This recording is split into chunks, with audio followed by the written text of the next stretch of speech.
Welcome to another episode of Epic Understanding. I am your host, Coach Love, and I am just excited, humbled, and delighted, but at the same time, realizing the subject that we are talking about, I am a bit taken back because we're talking about women in war. And my heart, honestly, would love for there never to be war, but that's just not a fact. That is not something that is our reality. There has been wars since almost the beginning of time. And women's role has somewhat not had a voice. Okay. It's been episodic when we have a voice. But I have come to understand that women and their role, really our role in war, is monumental, unforgettable, and our stories must be told.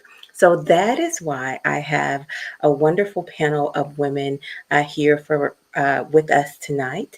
Um, the subject matter is Ukraine because that is the current war that we're in. It's the war in Ukraine. So I have Julia Bendis. She is actually here with me now. Hello, Julia. How Hi. are you? Good. She was actually born in Ukraine, and then you grew up in the Soviet Union until you were about how old? I was born in Ukraine, but we lived in the Baltic states and Latvia. And we immigrated, escaped, communism back in 1989. I was 13. You were 13 years old. So Julia is going to be sharing her personal story um, about growing up there, and then also all the work that you've been doing with your family members, getting them to understand the reality versus the propaganda that's being shared, correct? I haven't been doing work with my family. I've been doing a lot of work with NGOs, organizations, translating and trying to help from afar, no, most people understand what's going on over there. Obviously, yes, there's a lot of propaganda that's coming out of Russia that people are still watching. And unfortunately, some people are still believing that this was somehow Ukrainians' fault and the government of Ukraine fault that this happened. Unfortunately, most of that stuff is false, obviously. But I think and I'm hoping most people are understanding that this is a war and it's not a justified invasion, as a lot of Russian government wants you to believe. Ah, I see. I'm very thankful for what you have been doing. And we also have Rocio Palmero. Hi, how are you? My name is Hi, how are you? Romero. How are you? How's everyone? Excellent. And just, I'm going to start off right off and say thank you for your service. Thank you. I am wearing my pin today that says I am a woman veteran. Oh, I love Yes. that. Thank you. Not only are you a woman veteran, but you advocate for women. I do. I do. The experience, men and women are so different, and it's so difficult. We go into the service and it's just like, okay, everyone is the same, everyone is equal, but it's not. It can't be, right? Physically, we're different, mentally and emotionally, we're different. And so it's so important to take that into account when we come off service, when we come the veterans, when we're talking to people and we're asking them and we're trying to provide supportive services for them. And so, and that's important. And then I'm looking forward to really having this discussion about the women and the participation of women during this war in Ukraine, because it is so dear to my heart. The way that women are always contributing to the war, to any war, in the United, whether it be in the United States or whether it be in Ukraine, whether it be anywhere, we always see that women don't just lay down and say, okay, that's enough. We see women always wanting to do their part because they're invested in everything that's happening. Yeah. Excellent. Thank you so much. And now we have Leeza Steindorf. She is a global citizen, we shall say. She grew up in Europe, and she helps empower female leaders across the globe so that their voices are truly heard and that they realize their power. As a matter of fact, we were talking, and you told me a story, Lisa, about a woman who was a CEO, but yet still felt as if she was number two. And she was truly number one. And so Lisa helps women realize their power and break the glass ceiling within so that we as women can break the glass ceiling as a whole. Absolutely. Nice to be here, Coach Love. Thank you. Lovely to be with you women as well. Thank you. Excellent. So, ladies, let's get started. I am curious. I'm going to start off with you, Julia. What are your thoughts as a woman regarding the war in Ukraine? Well, what thoughts can there be, besides outrage, tears? It's not really thoughts, but I stopped crying a few days ago because I realized, well, I have no more tears left, really. It's personal, obviously. I have been an advocate for women my entire life.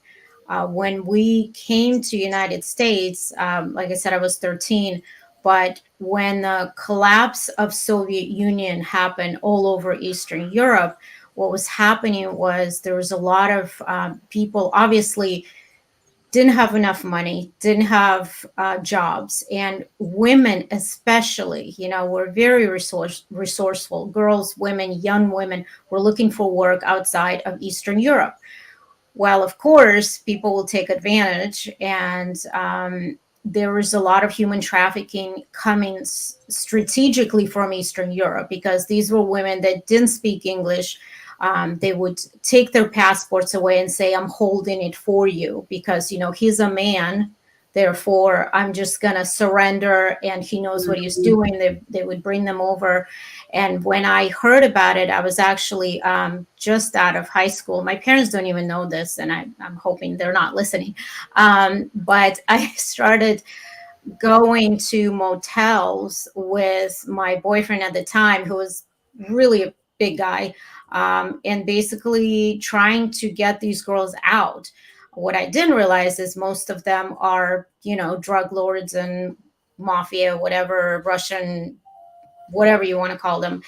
Um, they had weapons. Obviously, you had to be careful. So he would stand guard. And while the trafficker would leave, I would run up the stairs and just pound on the door and scream in Russian, get out. I'm here to help. A lot of the times they wouldn't come out because, they've been scared to death. We're going to kill your family. We know where everybody lives. They believe them. So ever since then, I kind of I went to school for social work. My husband says I'm terrible at it because I wanted to bring everybody home. And when I have my own kids, as you can imagine, you cannot handle that. You cannot handle on a personal level. So I've always been an advocate for human trafficking, women, girls, boys, and offering translation services. And then, of course, we know they've been bringing girls from all over the world. So, yeah, I mean, this is when the weeks before, obviously, we were feeling there was something happening, something is brewing. You felt that sense of, no, this can't happen. This can't happen. Not again. I mean, World War II was just 77 years ago, not that long. My Ukrainian side of the family, my mom's side of the family, her dad, my grandfather fought in the Red Army against the Germans, the Nazis. And on my dad's side of the family, who are all from the Baltics, from Latvia, they pretty much all were killed in concentration camps because Stalin pretty much gave the Baltics to Hitler. He said, well, go ahead, invade them, but leave Russia alone. And my grandfather, who was, 18 years old when the war started, literally got on his bike and ran to a train station and escaped because it was the last train with the Russian soldiers leaving the Baltics, and it was the only reason he escaped. And his dad survived the concentration camps by sheer fact that he was a mechanic. He knew how to work on tanks, on cars, and the Nazis put him to work. All the women, the mother, the children, they think they were killed pretty fast in the beginning. There's another story we just found out, which is shocking still to me when I think about it. We had no idea this even happened until other family members told us about it. When my great-grandfather came back from concentration camps to the city where they lived and was looking for relatives, anyone that may have survived. He was walking around in the streets trying to come back to his apartment. And he saw his Latvian neighbor outside of the building who basically pointed a finger and said, "Oh yeah, there's Jews right there next door, go get them." And he was rounding up the Jews. As you know, the Nazis appointed people in each cities to do their dirty work, to gather up the Jews. And so he basically, and they were friends. They lived next door to each other for years, and he just like that gave up the entire family. So and my great-grandfather was a very small man, 5'5" maybe. He picked up some piece of wood and beat him to death.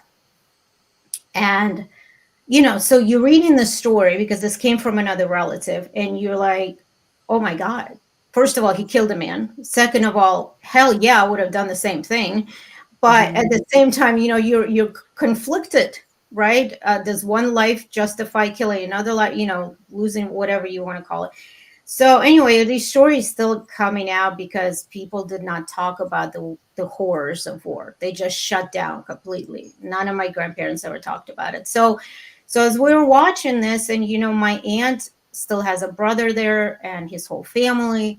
We have friends, we have, distant, very distant relatives that we obviously haven't talked to in years, but it's our home country. Even though I lived in Latvia, I always considered Ukraine my hometown. So it's devastating. It's absolutely shocking to see what's happening. And at the same time, women do much worse during a crisis than men, right? We all know women suffer the most during war. So you keep thinking about what are those soldiers going to do next? Because we know in every war what they do, right? When they invade countries. So yeah, so I don't know if that answers your question, but there's a lot. It's been very... It is a lot. It is a lot. Rosero, I'm curious, as I listened to Julia speak, I could not help but imagine the strollers lined up that I've been seeing. And I would like to hear your take on that as a mother, because I know there is a lot of abandonment when it comes to children, when it relates to war and women in the military. Share your thoughts, please. You're on mute. You're on mute, darling. Thank you. I just want to say that, first of all, I have so much respect and admiration for women globally, right? Because it's not just our responsibility to survive for ourselves, but often it's to survive for our children, right? Or our parents, right? We have to find a way to overcome and to figure these things out. And we've seen it, right? We've seen it to Julia's concern about rape, right? We saw what happened in Bosnia, right? And that wasn't the first time that it happened, but that was the first time people in the world woke up and said, you know what, this is disgusting. We cannot allow this to happen. And again, so it became part of the Geneva Convention, right? Soon after that, it became part of the Geneva Convention.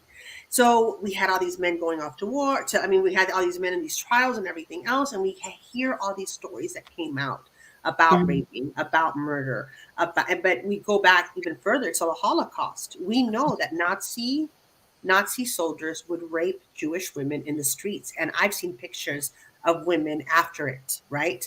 These things create a brokenness in us as women, a brokenness in us as mothers, right? And whether we want to or not, it's transferred to our children. Now, we see sometimes there's families who have generations of war, right? We see what happened in Chad, right? We see several African countries and nations. We see that these children, that's all they know is war. They don't know the stability of parents. They don't know the stability of a home.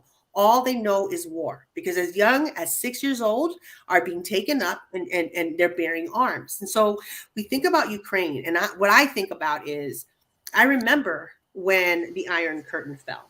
I remember as a child listening to Reagan and not wanting him to talk because I did not want Star Wars, right? Because they were talking about Star Wars, but it wasn't Lucas's Star Wars. It was this other Star Wars, and I just didn't want there to be a war. But not once did it occur to me what women were having to do in order to survive, what women were having to do in order to ensure that their children were being fed. We didn't never talk about, even when I worked with homeless people, with the homeless organization trying to place people in this shelter. I did job training, and the women never talked about what they had to do to make sure that they were safe. Women never talked about what they had to do in order to make sure that they ate.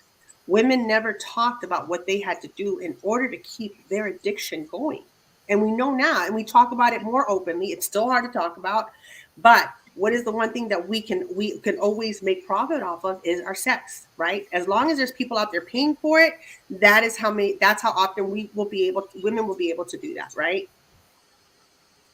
And you got, just not to interrupt you, but that generational trauma that you're talking about, every single woman carries that over from one to another. Those women that were trafficked after the fall of communism were probably still carrying their mothers and grandmothers' trauma from the war and from the Holocaust. And it just does not end, because we do carry that for generations. Absolutely. And I just want to mention one more thing, Coach Love, because I know you probably want to move on to Miss Leeza.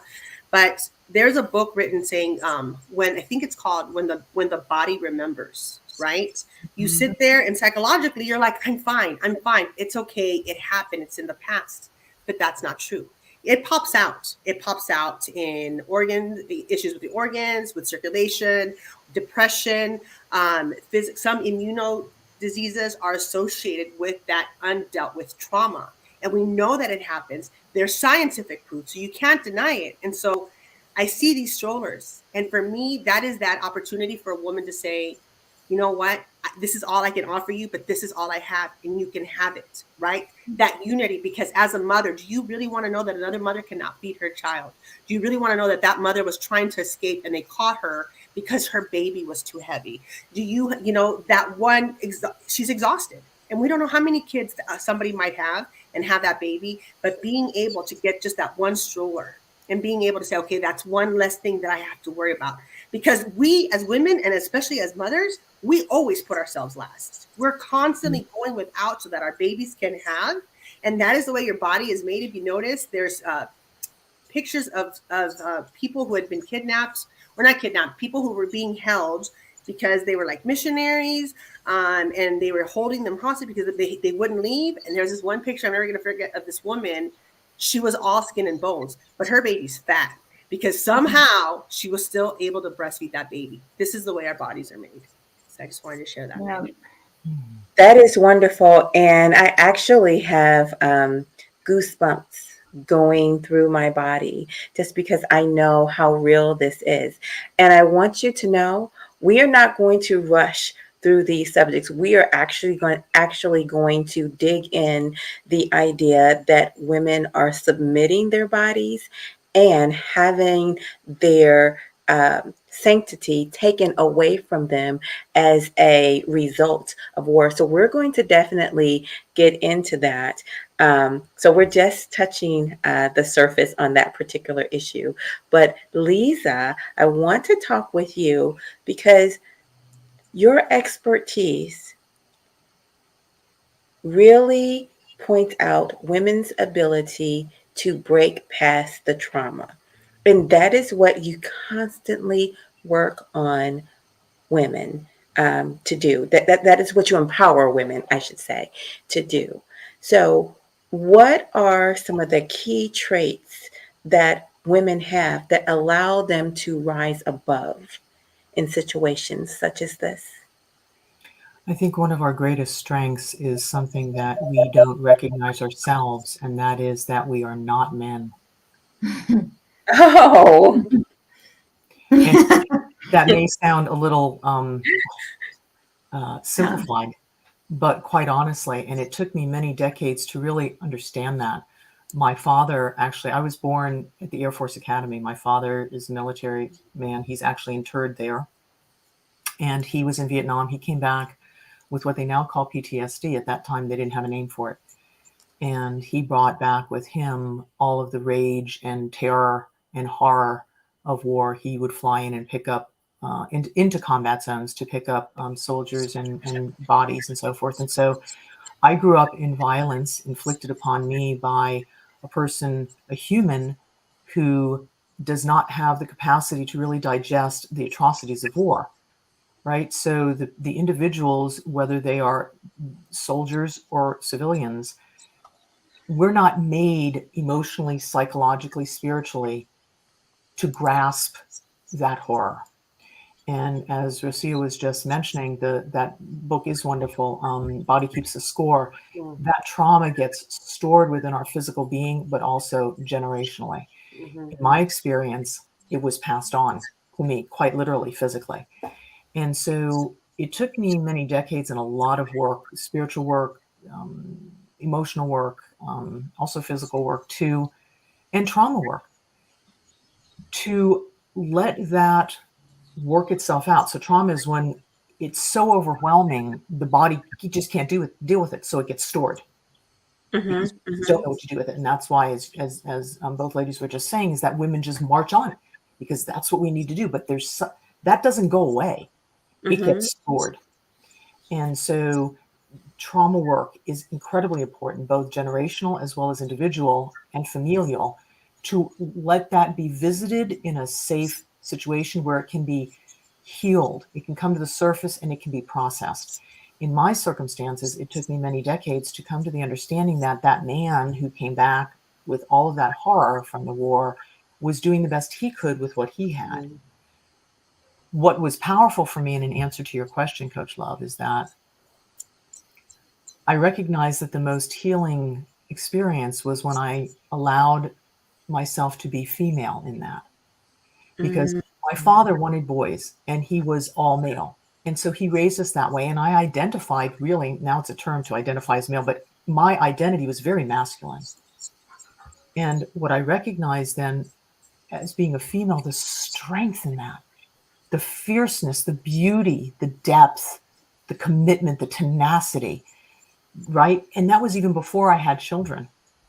And then, of course, with motherhood, but even if we don't give birth ourselves, we are life givers. Our bodies are made for that. Our hearts and souls hold the container for humanity to weep and to celebrate for all of that.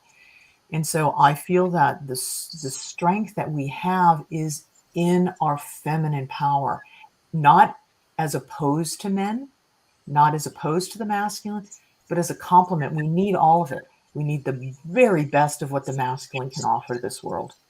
And we need the very best of what the feminine can offer. And when we have the masculine at its worst, when it's out of control, we have war. And when we have the feminine out of control and its worst, we have drama, right? In all of its forms. And that can get really nasty. It's not to be estimated. So it's helping individuals know who they are in their core. And we all have the masculine and feminine in us. If we are female, and we identify as such, to dig in and let that live through us in the highest and the clearest form it possibly can be. That's our strength. I have an interesting question. Do you believe we would be at war if there was a woman in charge? In charge of which country? In Ukraine or in Russia? Or in general? Well, I was really thinking, if all of the personalities, if everybody involved was a woman, would we be at war? If Putin was a woman, if the president of Ukraine was a woman, if Biden was a woman, everybody, poof, they're women now. Would we be at war? I'm going to jump in just with Okay. please forgive me. I think you need to quantify that question. Okay, help me. Because Help not me. every man would go to war. Mm-hmm. And not every woman would avoid it. I think it really depends on how connected those women are to their own femininity and to their role in the world as life givers and life holders. Mm-hmm. That would be my premise. Anyway, that's my input. I was going to say, I think if they're mothers, they're more likely to avoid war and to try to come some kind of compromise. But then again, maybe not. There's a lot of mothers who are not very maternal, who are kind of hands off and maybe not as sensitive to emotions and feelings. But I would think if you're a mother in some way, biologically or not, you would try and avoid it as much as possible. And going back to what you said, Leeza, which I had a question for you, because as a matchmaker, someone who's in relationship industry, on top of having my own children, what would you say to people who have had relatives pass down that generational trauma, which with a lot of Jewish people, there is still, I mean, we all know about the Jewish guilt, but the whole Holocaust, I survived, why did they not? And it just gets passed down. And I was trying to explain this to someone the other day, that I feel like the generation after the people that were affected by the war, any wars really, right? But I'm just talking about me in particular, my own family. So 1945, it ended. My grandparents just got married. They were trying to have children. So their children, my parents, were just trying to survive and get things back on track. But then their children actually had the time now to kind of look back and say, whoa, this happened. Can we start talking about it? Can we, start learning about it in schools? And I feel like my generation and my brother's generation, and those of us that were probably, maybe in our 40s, it's like we're continuing it because we're the ones talking about it now. My parents don't want to talk about it because the war, the days after that, there was, especially during communism, no food, no anything. But I'm talking about with my kids, and sometimes I feel like, am I transferring that trauma over to them because I'm talking about it so much? How do you avoid that? So I want to get this in there because Leeza, your premise is that women would somehow avoid war. That's your, no, is that, am I misunderstanding? What am I'm wondering because you said with men we have drama. I'm sorry, with women we have drama, with men we have war. And so I'm just like, Wait, but that's not what I said. No, but can I just piggyback? Because what Leeza was saying was that it had to do with what not every woman is going to keep from going to war, and not every man is going to go into war. And I wanted to just piggyback on that because when I look at the characters, when I look at the actors, right, and everything that's going on, what my understanding is of what Putin is trying to do, it wasn't an overnight decision. I feel like at some point, someone in his life said, go ahead, try it. What's the worst that can happen? And he had success in this one thing. And they said it again. Hey, what's the worst that can happen? Let's see who opposes you. And he did it again. And so I feel like this is what influenced him to think, hey, I'll go ahead and launch this war. Let's see what happens. Who's going to come against me, right? This is what he's thinking. Mm-hmm. And he's taking advantage of the fact that the other players don't want war either, or they're not in a position to have that war. So I think it doesn't have to do with gender. I think it has to do with how people are raised, right? What can they say? When I was growing up, it was like, I was we were a poor immigrant family, right? We were living in a 1-bedroom apartment. And I just remember in my family, it was safer not to try it because then no one could stop you. No one could say no to you. Like no one, and that was bad, right? Even when I went to apply for grad school, my brother was like, well, what's the point of you going to grad school? You're not going to make that much money than anyone else. Just save yourself some trouble, right? Because you still, my family still has this mentality. Yeah. Right? My brother could do what he wants, but I'm a woman. I have my son. Like, it's enough. Like, you've done enough. And so we look at those players and we look at everything that is coming to play. And so I understand what Leeza is saying is that gender is not what determines it. It's the mindset of the individual. Okay, But good. also- I think we're on the same page then. I think we're on the same page then, because I don't think gender determines it. And I asked that question is because, as this, conversation started to bubble up and I had the title Women in War, people make comments like, well, if a woman was in charge, we wouldn't be at war. And I said, why do you say that? So I would like to clarify. What I said was it depends on how clear and strong women are in their own femininity. The same thing with men, right? So if we look at someone like Putin, who is very ego driven, he's right no matter what. He's the dictator. He's going to make decisions. There are other men that lead in the world that are different than that. So I don't believe that we can say if women were in charge, it wouldn't be that way. So let me just jump in right here. I want to ask this question because this is the part that I wanted to drive on. Are you saying that femininity is less likely to go to war? That's a more accurate question. I'm going to say that if the feminine aspects of us as humans, masculine, men and women, we all have masculine, we all have feminine.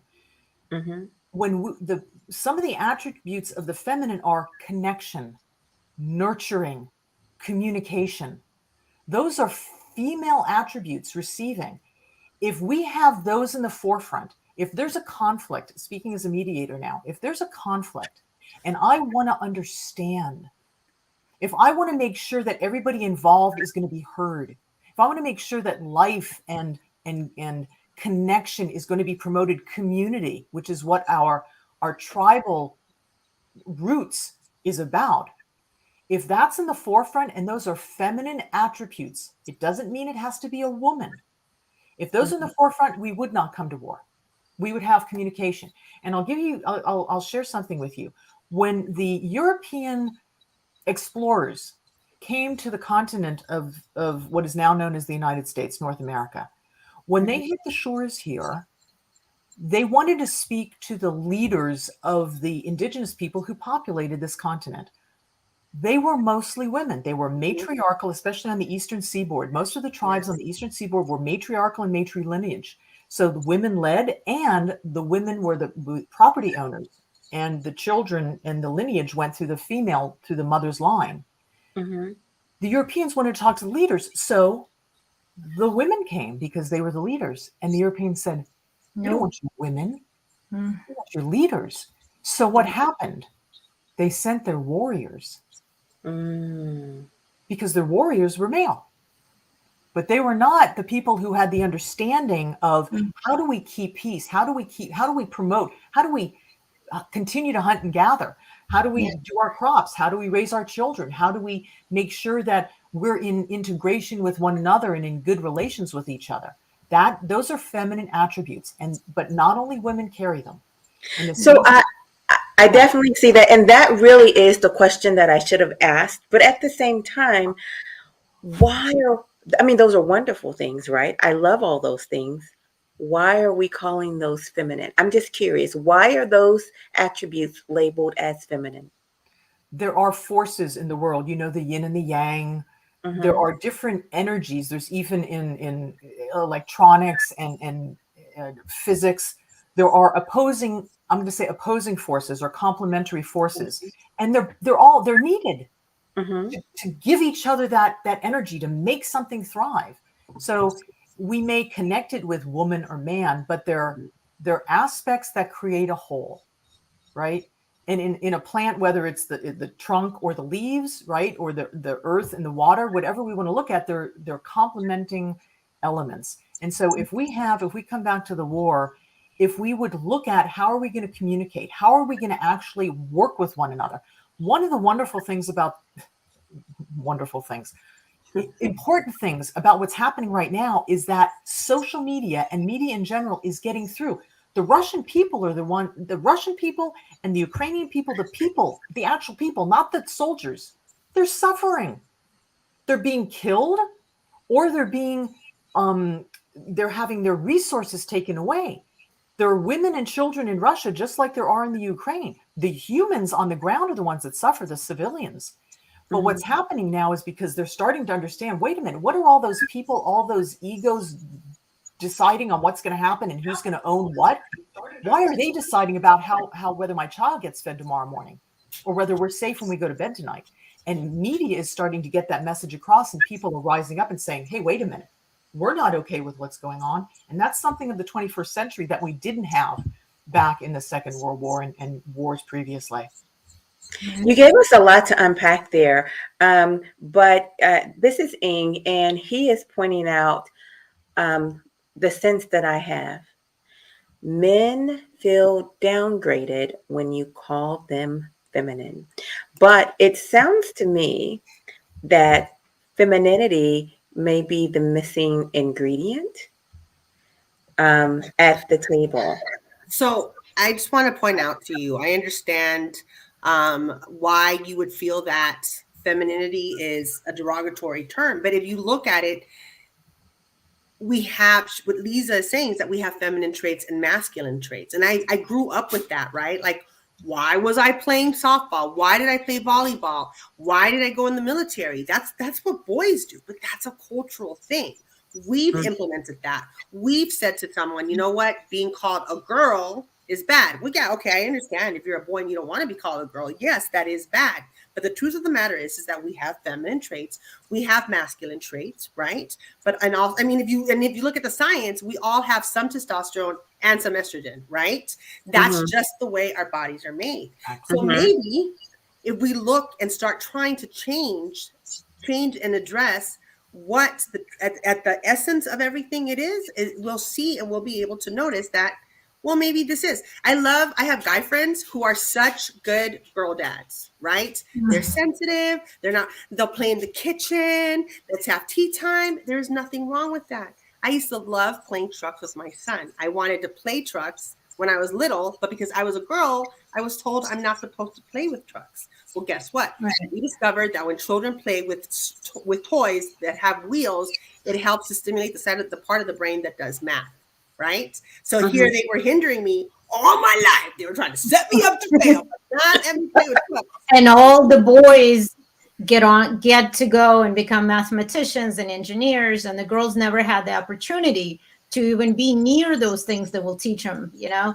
And I just wanted to mention one thing, as I didn't want to interrupt earlier when you were talking, Leeza, but what you said about communication. It's not about whether a leader is a man or a woman. It's about talking. It's about having those feelings and emotions, being feminine, all of the above. And I think this is a big reason why so many people, not so many, I shouldn't say that, small amount of the Russian population that is in United States, or at least in, outside of Russia and Eastern Europe, they feel like Putin has been trying to get a hold of and get in touch and be heard for so long, and no leaders in the world have been listening to him. He's been threatening, he's been talking, he's been saying things.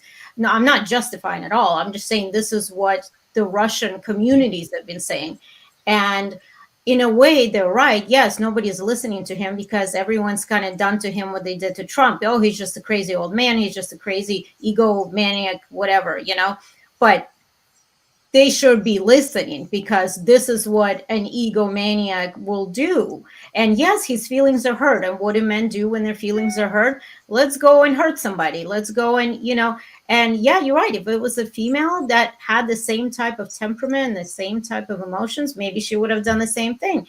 But this is what happens when you don't take things seriously, unfortunately. There's also, excuse me, I'm sorry, I didn't mean to cut you off. No. But there's a saying that says, hurt people hurt people. Yes. It's not hurt men, or hurt women. Yes. Hurt people hurt people, right? And you're right. It's so hard. I feel like the whole world is constantly dealing with emergency, right? Like crisis mode. Everything is in crisis mode. Well, what's the latest crisis here? What's the latest crisis there? And if we would have paid attention, right? Putin, I believe he's the He's on. I think he was the head of the KGB at one time. He had all. He these wasn't the head. Or I'm pretty sure he wasn't the head. I don't think he was smart enough to be the head of the KGB, but he was in there for a long, long time. right. You know, and what is it? 22 now that he's the president of a democracy.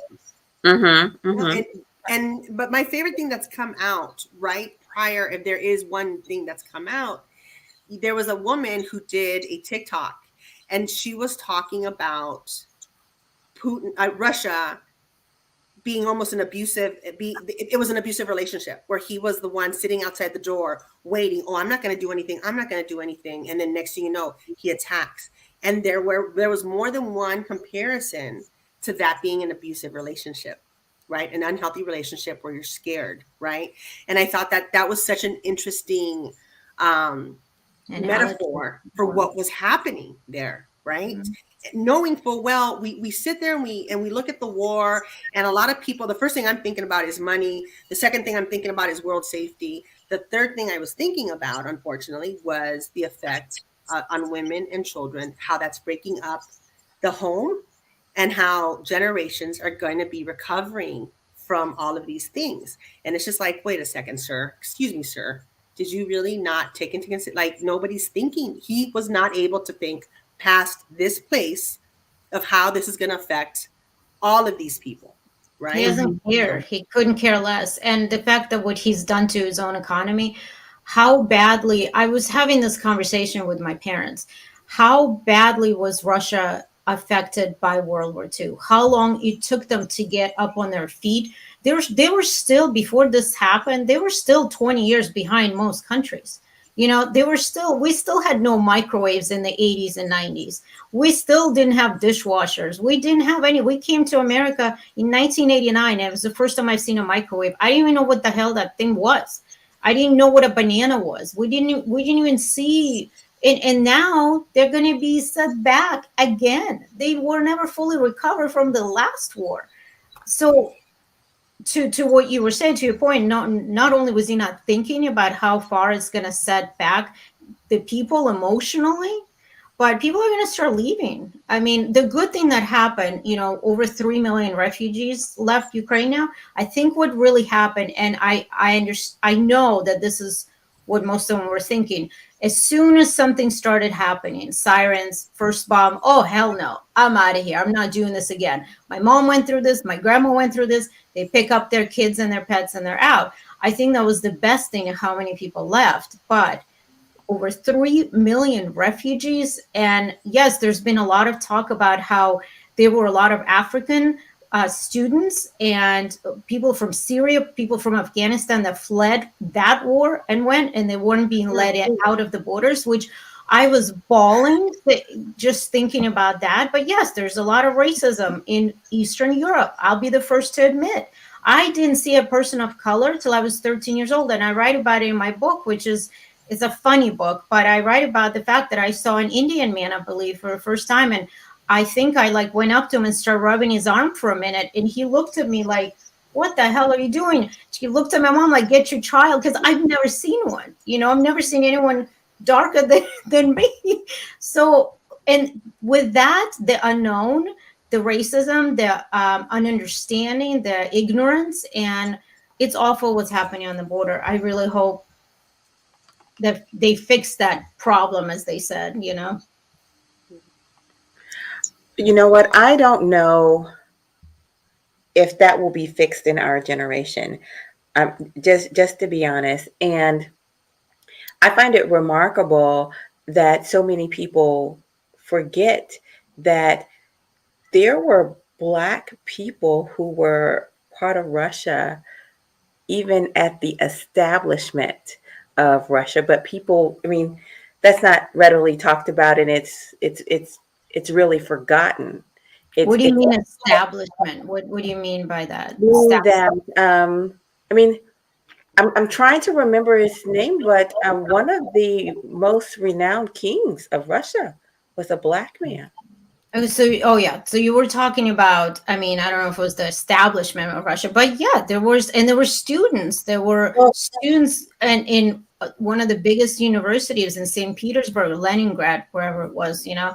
Right. Let me There's a lot of people from India that came too. Yeah. Well, let me say what I meant by the establishment of Russia.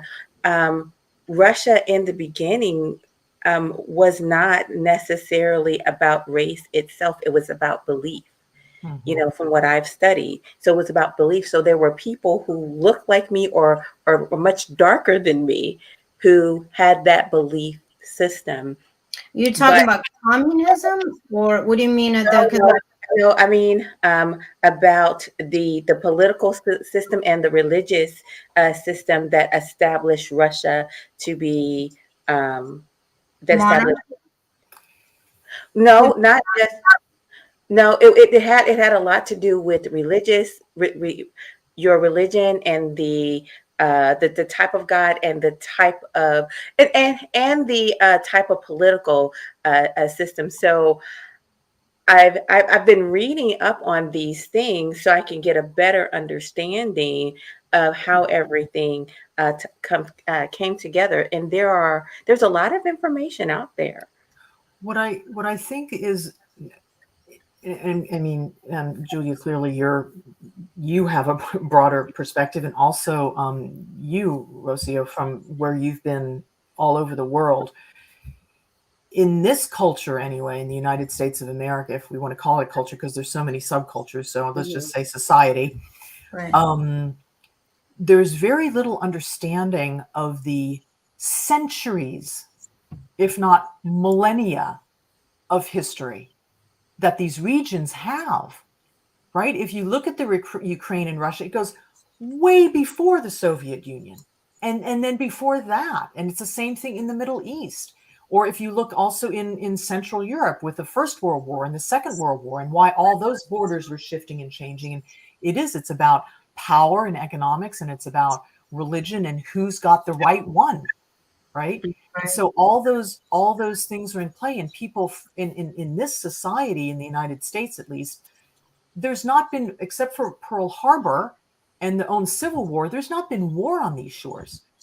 Like the bombings and the things that the people are experiencing now, those are words. And people from my own background, I actually, video games are not permitted in our home because they're targeted. They have scientists and psychologists that design video games that are targeted for males between the ages of 12 and 19. They design them specifically for what those kids needs. Right. So here, my husband makes video games, so yes, there's a whole subject on that. But in the rest of the world, that's really happening. And I spent most of my adulthood in Germany. So married to a German person, that whole, and actually there is a book, what you're talking about it is a phenomenon. The children of the war. Mm-hmm. It's a thing. And there's a book called The Children of the Children, Kinder der Nachkriegskinder is what it's called. Children of the War Children, if you will. Okay. I'm writing it down now. So though that is specifically, that book was written about children in Germany from World War II? That is correct. About the children of the war. And so it's speaking specifically to what you were speaking about, Julie, is the generational trauma and perceptions that are passed on sometimes without knowing it. When I first got over there, I was a young woman. And just to correct, I didn't grow up I grew up actually in the United States, but I went over as a very young person to Europe. When I first got over there, if in the United States, if I needed help, I'd go to a woman, right? If you need something, if you're a young girl and you're troubled or something in public, you'd go and ask a lady clerk, or right? Yeah. In Germany, I'd go to a man. And for many years, I asked myself, why is that? And then I got to a point, I started talking to people. And of course, I was there for a number of decades and got to know the culture very deeply. As I say, my first husband's is German. And here's what I came to understand. The fathers, the brothers, the sons, the husbands, they were all gone. There was nobody left except for the women, the Turkish, and the Italians, bless all of them. They rebuilt Germany.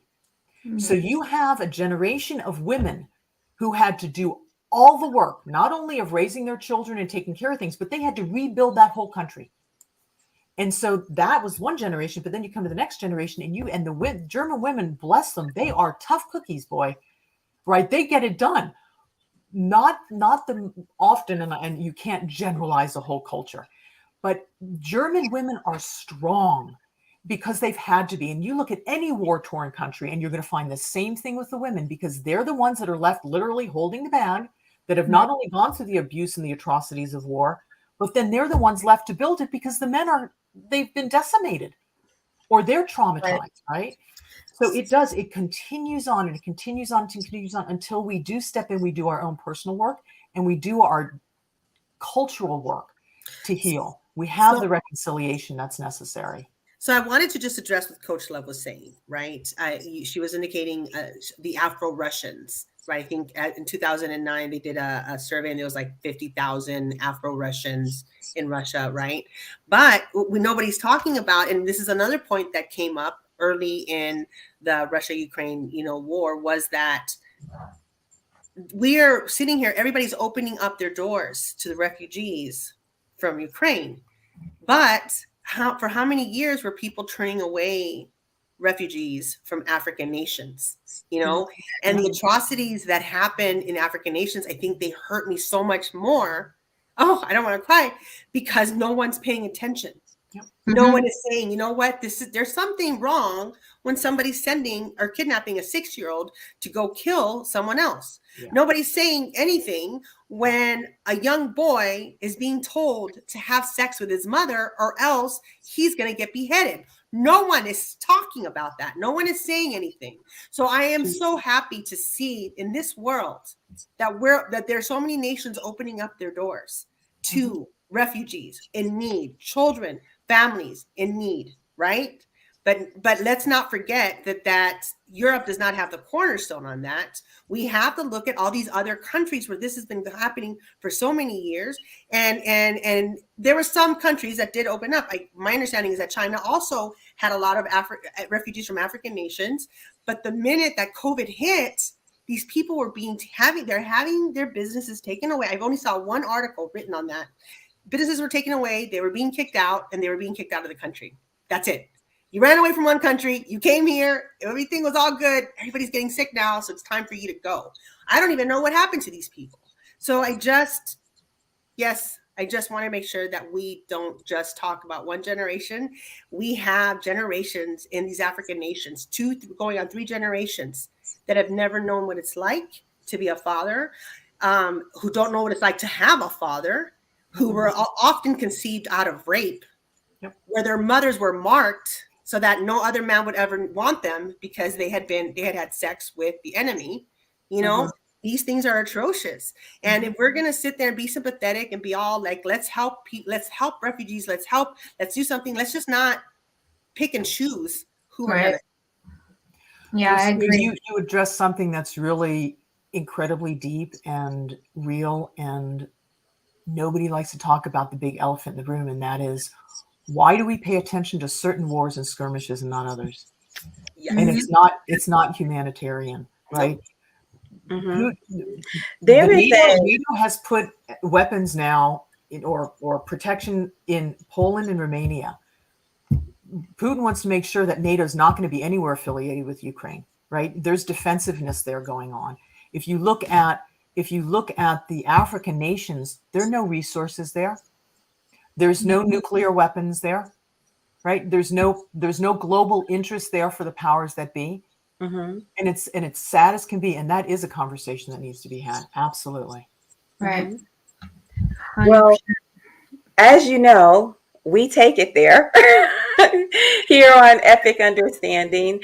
And we've certainly touched on this particular idea, but perhaps it would be wonderful to have your perspectives on this particular issue. I would love to have you girls back at the table.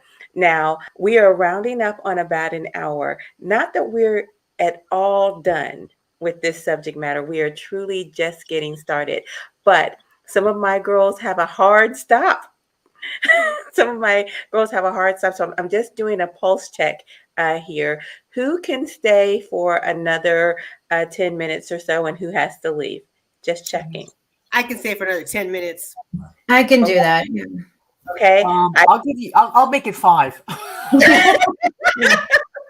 Well, it's very heavy. I mean, it's very emotional. You know, every time I talk about this stuff, I need a day to just kind of decompress, because this is very heavy stuff. And when I tell you that I haven't slept since this started, and I had to call my doctor and say, I need something because I'm not sleeping, you know, it's real. And I'm also hurting, like you said, for people that have been sitting on the border in tents for years and raising their children in these refugee camps. You know, I mean, when you hurt for one person, you got to hurt for another person, right? And that's the same. I mean, and that was a big reason why I wrote my book too. I'm not, you know, I'm donating all the funds to help Ukraine, and with all of my services as well. I'm offering 20% off, or 20% of all of my services to donate to refugees. But I'm also not forgetting the refugees, like what you just said. They've been sitting there and people just looking the other way because they're a different shade,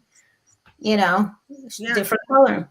And I just want to tell you, Julia, so currently, like I said, I work with women veterans, right? So as an MST survivor, as someone, I think there was only one unit that I was not ever sexually harassed at. Whenever I listened to other women telling their stories, I thought I was fine, right?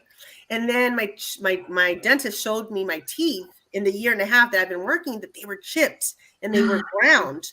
And because and my jaw had started to hurt. And it's because I had been grinding my teeth at night, right? And then, I just paid all this money, got my teeth fixed. Thank you. First world problems. I got my teeth fixed. Yay. All this stuff with Ukraine started to come up, and all I could think about was Bosnia. And all I could think about was women having to sell their bodies to protect their children.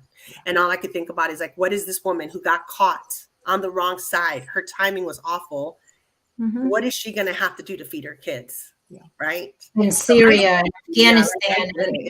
Yeah. And I did want to make one quick point about Afghanistan.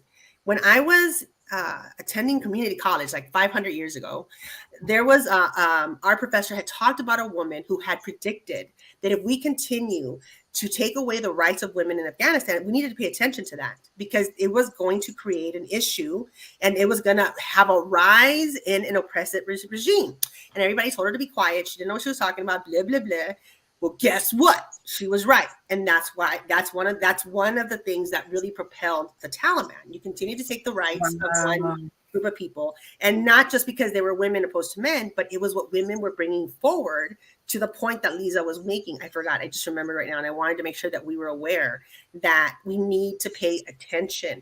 We need to pay attention to the things that are going on globally. The BBC on my app, I'm constantly listening to what's going on, to have not to have what the media in the United States is feeding me, but to be able to have an overall well-rounded perspective from other nations, from other people, you know? So that was one of the things I miss of Al Jazeera, is being able. That's wonderful. Now, hold on. Blue is here. He does keep his identity secret for security reasons, but he has a strong military background. And Blue, I would like you to ask Leeza your question as she's about to jump off. Because he has one question for each of you, but I want to start off with Leeza because she's leaving first. Thank you. I think I put that in the chat on YouTube, and I'm not sure what the question was now, because I can't see that. I'm on my mobile device, and if I go there, it'll kick me out of here. That's fine. Well, what's your question for the ladies? Well, I think I have just a general statement, which is, you know, anytime that you consider the impacts of war, war historically kills more civilians than it does combatants. Mm-hmm. Mm-hmm. Going to she just brought up Afghanistan. There was a program over there. The Marines did it. The U.S. Marines. They called it the Lionesses, and the Lionesses would go out because in Afghanistan it's inappropriate for men outside of the family to speak to women. Mm. That's So pretty powerful. That's a powerful statement, oh Blue. And I'm curious what Leeza has to say about that before she gets out of here, and then I'll have you continue to address that idea. Thank you. So we're talking here about human rights, and that's Mhm. been a word that's been bandied around for over a century now. What's happened in the last 2 years has brought it to the forefront.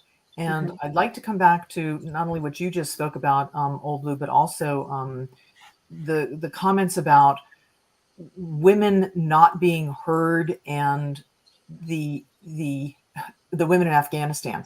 It really comes back to something that a dear friend of mine explained to me very strongly about Black Lives Matter. Mhm. Why Black lives? Why not yellow lives? Why not women's lives? Why not just because unless Black lives matter, no No. lives matter. Mm. And it's the same thing with women. Unless we understand that women need to be heard and they need to be protected, then none of us are protected. And it's that level of universal humanity that's on the table right now. That's what in my experience and in my world, is in the forefront here. Those are the conversations we need to be having. Those are the real conversations. And why a woman can't speak. And if there are religious reasons, okay. But when rights are being inhibited, women, Black, minority, pick a group. That's where we have to draw a line and say, absolutely not, because we are all human. And then we come back to this feminine and masculine. We all have parts of each other in us. Every single species, every single person is important. And I'll just say just one thing in closing. From all of the living beings on the planet, humans are less than 1%. Oh, wow. Because we are part of everything. We are not in charge of everything. We're part of everything. And so as being part of everything, we're also we're stewards of one another and the world. And that's not how we're behaving. And that's not a masculine or feminine or male or female thing. That's a human thing. And it's where we brought ourselves to. So the only thing I can say in prayer and hope for this current situation, that it really will be a turning point with the last 2 years that this globe has behind it. And now with this situation, that I hope that we're really at a turning point, that this really will be the last straw for us finally to get that it's humanity that we need to look at and take care of. Mm. How powerful. Thank you so much, Leeza, for coming. I do hope you come back again. We're really just getting started on this series of The Truth of Women in War. Please do come back again. It would be my pleasure. Thank you for having me. Nice speaking with you women very much. Coach Thank Love, you, always a Leeza. pleasure. Thank you so much. So nice talk to Pleasure. you. Be well. Be well. Bye-bye for now.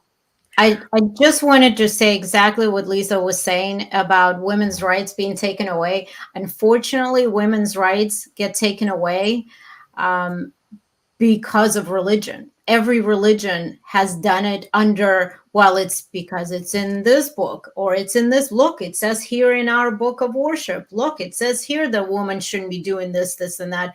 That goes for every religion. Any fundamentalist religion, this could be Islam, Judaism, anything, Mhm. Unfortunately, it's done under the umbrella of, well, that's religion. It's our religion. But and you're right, Julia. It's easy to distort anything. It's easy to sit there and use anything to oppress any group of people.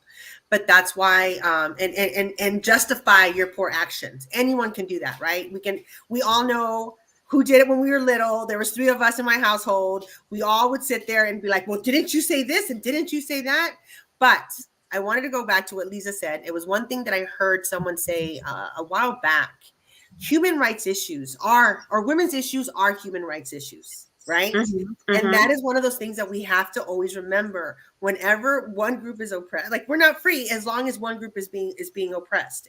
We can't look the other way, And so again, going back to what Julia was saying earlier, is that we can't justify what Putin was doing, but the fact that no one was paying attention, that's on us. So we can sit here, we can point the fingers all the time, but we cannot ignore our place just as the general public of being sheep and not being the pointers who say, hey, something's not okay with that picture, right? At any point. So I just wanted to say that.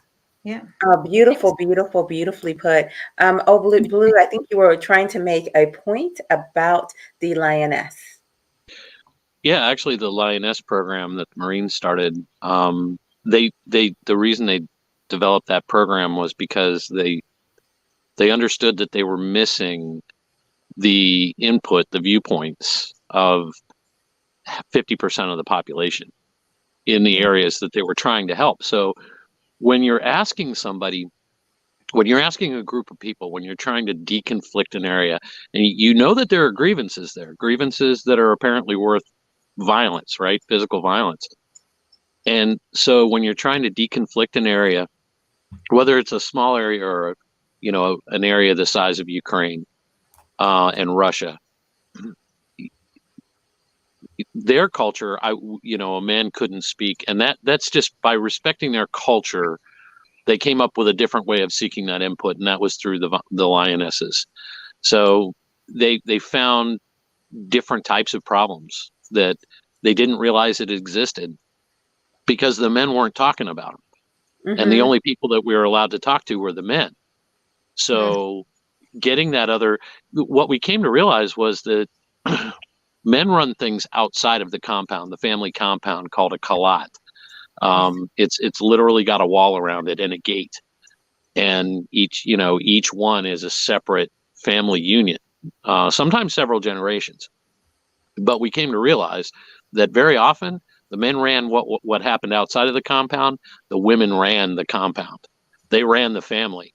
The relationships that young Afghan men had with their mothers. So, oh my God, I never met a young Afghan man who did not absolutely revere his mother. And so, their women had a tremendous amount of power, sometimes political power. I actually worked in an area where basically the most important political figure in that area was a woman. That was an area in it's called Alangar. It's in the kind of the northeast of the country. But that we realized that the women held a tremendous amount of power, and you had to find ways to get to that input and that knowledge. Okay, so I'm curious about, with women actually having power, but it's being repressed. What are the consequences of that power being repressed? What are we losing? I'm so glad you asked. May I just answer that question? Yes, please. First of all, I wanted to address what Old Blue was explaining. There's actually the same concept in South America. It's called Marianismo, and it makes references to the Virgin Mary, that in the home, the woman has, she's in charge of other things in the home. The man is in charge of the other side. So I just want to let you know that, in that culture, we can find it in different cultures, right? And so I wanted just to say that. The other thing is that I can't help but to liken women's, like the absence of women's voice, right? We talked about the Taliban. We talked about that effect on Afghanistan. Old Blue addressed what happens when we're not paying attention, when we're not listening, right? In the military for so long, things like PTSD, women not being allowed to advance, all these things were like women were being held down in a lot of different areas. And I think for us, a lot of what changed in our military was when women were allowed to were allowed to go on the aircraft carriers, they were allowed to go into combat, they were allowed to get into positions that normally were not open to women. Why? Because you cannot possibly promote someone who does not have the experience of being out in the field and being able to execute a mission in a dangerous zone when a woman wasn't even eligible to go out there. Like, how can you promote this person who does not have that experience over this person that does, right?